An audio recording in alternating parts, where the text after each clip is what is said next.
Դիանա Գրիգորյանի վերջին զանգ սերիալում Աննայի համար շատ ծանր է իմանալը, որ Հենրի և Միքայելը միասին գնացել են Անգելինայի ձեռքը խնդրելու առանց իրեն տեղեկացնելու։ Այդ հանգամանքը Աննային լրիվ կոտրում է ներսից, նա իրեն ոչ միայն անմասն է զգում այս կարևոր պահից, այլև ավելորդ։ Իր իսկ որդին, Հենրին, մտնում է նոր փուլ իր կյանքում, իսկ ինքը, մայրը, դուրս է մնում ամեն ինչից։ Իրականում Հենրին շատ կուզեր, որ մայրը լինել իր կողքին այդ օրը, բայց Միքայելը նրա առաջ պայման էր դրել։ Միայն այն դեպքում կներկայանար Անգելինայի տուն, եթե Աննան չմասնակցեր։ Հենրին չուներ այլ ելք, նա որ աջակցությունը շատ էր կարևորում այդ պահին և ստիպված էր ենթարկվել։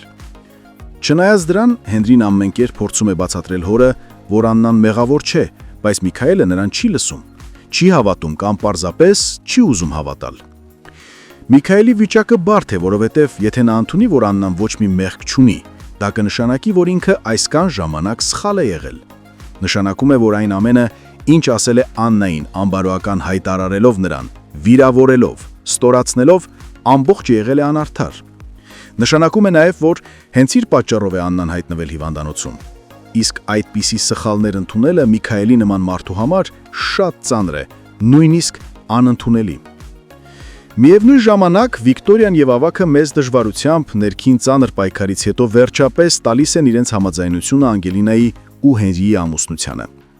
Որքան էլ իրենց վախերը չախտարված լինեն, որքան էլ Աննայի դեմ ունեցած վերաբերմունքը դեռ խորթություն առաջացնի իրենց հոգում, նրանք հասկանում են, որ իրենց դուստր երջանկությունը հենց Հենրին է։ Սոսը, մյուս կարևոր հերոսը,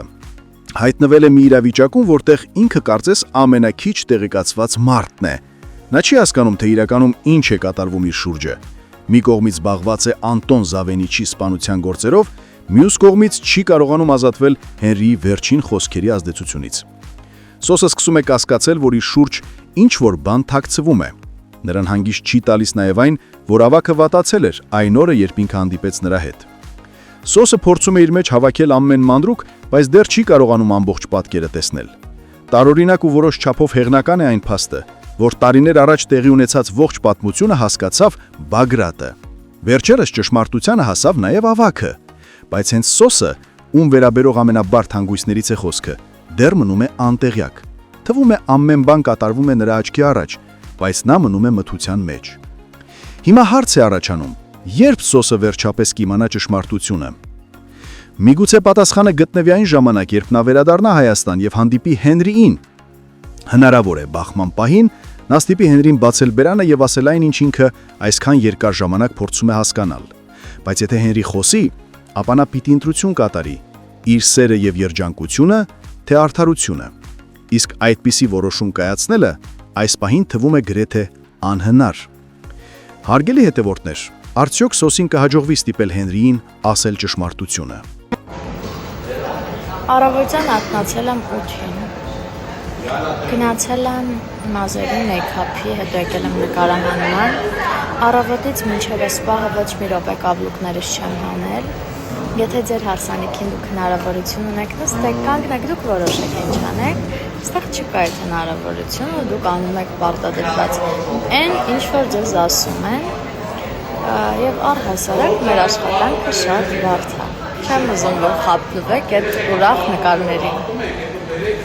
Մեջքիս ցավից մահանում եմ ու մահու չափ սոված եմ։ Ինչպես հասկացել եք, վերջի զանգը շատ լավ անակնկալ ունի իր սիրելի հետևորդների համար։ Մենք աշխատում ենք։ Մենք հարսանիքի սեղանին նստած ենք, մամաս ասանք է, ասաց սպաս ասանք է, համեմ բեր։ Ես գիշերվա կեսնի որտեղ եմ համեմ ճարեմ, մեկը տեսնում եմ, այս ամեն ինչը դնել եմ կլաչիս մեջ։ Չէ, սալֆետի մեջ պատրաստել։ Պետք է ռեզինգ ցել, բայց տենց են, չէ՞ վաճառը։ Հարսանիքի սեղանից համեմ։ Շնորհակալություն Ռոբկա։ Մի քիչ թարքուն տարեկան։ Դու խոշտի։ Շիկինոլայի մրգ շուշ։ Եղեցիկ անակնկալ, այսօրվանից Աննան ունի 2 աղջիկ, իսկ մեր գեղեցկուի հարսիկը ունի 2 մայրտուշ։ Կներես պապ, բայց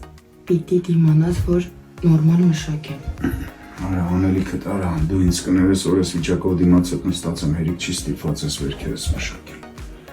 Պապ, ես ստիպված ոչ մի բան չեմ անում։ Մի ընտանիք ենք բայելով պիտի անեմ։ Պապ, հեն ոնց ես։ Հղի եք, ասեք հղի ենք։ Ես ինչ մի ներկայացում եք խաղում, իբր չգիտենք, հա ինչն է ձեր կտրուկ որոշումների պատճառը։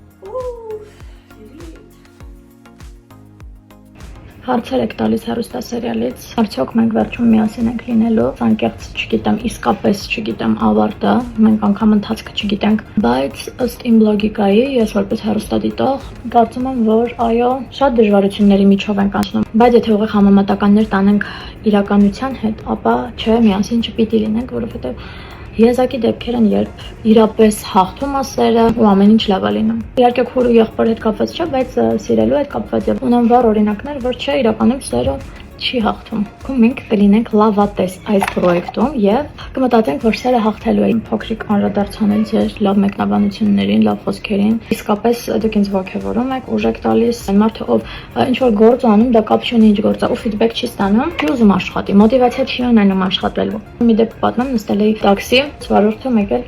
ստացի ռեակցիա բուրըն, վայ, Անգելինա 40 տարեկան մի մարդ։ Ելինը մեջ ճանաչում եմ, խոսում ենք սիրով լավ, բայց այդքան բուրըն ռեակցիա, Անգելինա, դու ես Ռոզա ջան, չեմ հավատում, sense դողացող ձեռքերով, ուրախ ու ես այդ ամեն ինչից իմ սիրտը լցվել էր։ Ես չի հավատում, որ այդ իմ հետ է կատարվում, այդ մարդը չէր հավատում, որ ինձ է տեսել, ես էլ մտածում էի, ոնց կարա այս բուրըն ռեակցիան իմ մասին լինի։ Ես ուրեմն հասել եմ ինչ-որ կետի, հանգեց իր մամային ու իր մաման շատ ուղիղ համեմատական գծեր տանելով, ասաց, որ ընդար Ֆրունզիկ Մկրտչյանին եւ այդ ժամանակաշրջանի տաղանդավոր դերասանների խաղին շատ մոտ ենք, մեր անկեղծությամբ ես եւ Լևոնը։ Ինքան պարտավորեցնող էր այդ խոսքերը, վարդում ես իրանց տուն հրավիրեց, օրվա ընթացքում շատ անգամներ այն հետ պատահում, ու դա ինձ ուժ է տալիս, որ ես ավելի մեծ սիրով նկարվեմ ու աշխատեմ։ Ուրեմն թե երբ ավարտվելու պրոյեկտը, նախնական տվյալներով ավարտվելու է դեկտեմբերին, եթե դեռ թարմացումներ չկան, մեր պրոդյուսերի մոտ իրականում, երբ որ ես մտածում եմ, որ մեր պրոյեկտն ավարտվելու է, ես շատ տխրում եմ։ Թվում է, թե այս ամբողջ ընթացքը երկար է ձգվում, մեկ-մեկ հոգնում են, մեկ-մեկ դժվար է, բայց այդ ամենին զուգահեռ ես շատ եմ սիրում իմ գործը։ Ամեն դժվարությանը զուգահեռ ես մեծ սիրով եմ գնում ու այդ անում։ Շատ են հարցերը իմ ու Լովի ընկերանալու հետ կապված, միասին աշխատելու հետ կապված, արդյոք հեշտ է թե ոչ։ Շատ լավ ենք ընկերացել, շատ։ Իրականում ես դպրոցական տարիներից ի վեր միշտ ավելի հեշտ շփվել եմ տղաների հետ եւ ոչ աղջիկների։ Շատ դժվար է աղջիկների հետ, շատ, որովհետեւ